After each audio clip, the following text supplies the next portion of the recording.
অন্তর্বর্তীকালীন সরকারের প্রধান উপদেষ্টা ডক্টর মোহাম্মদ ইউনূস বলেছেন, বাংলাদেশে মানবাধিকার প্রতিষ্ঠা হবে এবং প্রত্যেক ধর্মের মানুষ তার অধিকার পাবে। বলেন, রাষ্ট্রের পচে যাওয়া কাঠামো আবার নতুন করে সাজাতে হবে। মঙ্গলবার ঢাকেশ্বরী জাতীয় মন্দির পরিদর্শন শেষে এই কথা বলেন তিনি। দেশের বিভিন্ন জায়গায় সংখ্যালঘু সম্প্রদায়ের ওপর হামলার পরিপ্রেক্ষিতে ঢাকেশ্বরী মন্দির পরিদর্শনে যান তিনি। কথা বলেন সনাতন ধর্মাবলম্বীদের সঙ্গে। এ সময় ধর্মীয় আবেগ থেকে সনাতন ধর্মাবলম্বীদের ক্ষুব্ধ না হওয়ার আহ্বান জানান ডক্টর ইউনূস। চান সবার সহযোগিতা। আমরা যত প্রাতিষ্ঠানিক আয়োজন এগুলো করেছি সবকিছু পচে গেছে, এই কারণে এই গোলমালগুলো হইতেছে।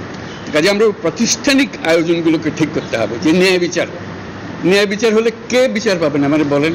আমাদের হিউম্যান রাইটস প্রতিষ্ঠা করতে হবে, মানবিক অধিকার প্রতিষ্ঠিত করতে হবে। নতুন এক্সপেল এর নতুন ফর্মুলা আরপিএম ডি ডুয়েল অ্যাকশনে ঘরের মশা বাঁচবে না, বাইরের মশা আসবে না।